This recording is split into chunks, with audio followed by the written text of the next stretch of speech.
Hey, I know some of you have been asking about the clothes I'm making. Well, I've decided to teach myself and work my way up. So I've started with Barbie doll clothes. And I'm going to people clothes for myself next. So, in this little vlog, I'm going to tell you and show you some of the best outfits I made for the Barbie dolls. And of course, I've had a few failures too, but we will go into detail on that and I'll explain about the Barbie dolls. Okay. This red dress I think turned out pretty well. Sort of a flouncy skirt and pretty. So that's my favorite. Then here we have a jacket and a pink hat. These are like the shorts. Kind of high shorts, but they're the shorts. This one was a disaster. I did it without measuring for the shoulder straps, and it's way too big. I think you're supposed to do something with it, but it's ridiculously large.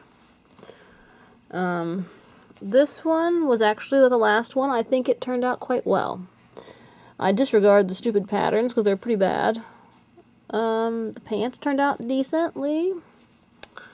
And the shirt, all it is, you know, it's 3 pieces. And I just sew it together. Here's this is the same pattern. I just sewed it together and there you are. Of course, the directions had like 5 or 6 other pieces. Look at all the extra pieces I had. These directions are stupid.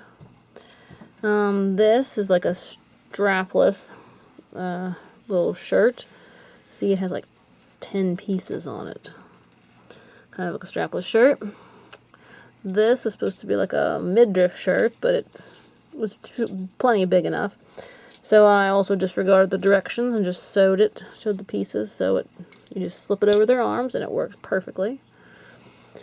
This is a little skirt. Skirts are always too long.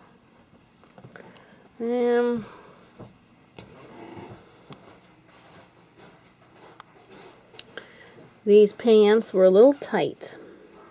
Cause you have to make them bigger than the directions say.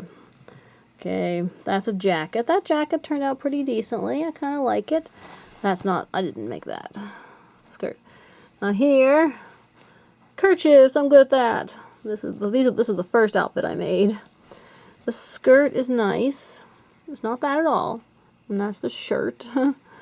They do their best to make crummy things look good. And then these are the first pair of pants I made. They have like a little drawstring tie. I didn't want to bother with elastic. But they're not bad. But you got to be careful because I did have a failure pair of pants. Had to redo them because it was just too tight. This is the coat. It's one of the easiest ones to make. So I enjoyed making the coat. It's nice. Here, this is a little strapless number. I don't know why I had to sew so many pieces together. It looks silly, an accordion. And this, I didn't know what the pattern was anymore, so I just turned it into a dress. Well, this turned out kind of nice. It's one of those evening gowns. I did my own design. Made the middle a different color. And it has a really long trail in the back. The only thing about this is I didn't think they made it big enough, so I added an extra material, and now it's way too big in the back. But other than that, it turned out a reasonable facsimile. Oh, and there's a pair of shorts. You've got to make them extra big. Of course, I didn't make a drawstring with that, and it should have used a drawstring because, you know, it's too big for her. But there's pants. You got to make them big. So, there's an overview of the outfits I made in my practice sewing. My pretty dress and this nice outfit, and like I said, I am ready to move on now to human sewing. So I hope you've enjoyed the little tour of the Barbie doll clothes and my mistakes and successes. And you can decide whether if you want to teach yourself to sew, do you want to start off with little tiny garments, or if you want to go ahead and start with people clothes. It probably doesn't really matter. You could start with like pillowcases and skirts and ponchos, just simple things, but Barbie doll clothes is it was a fun experiment. The main thing I know is the patterns were confusing. They didn't tell you how to put them together right, and I ended up just doing it my own way, and it looked pretty decent for a doll. So, good luck with your sewing as well.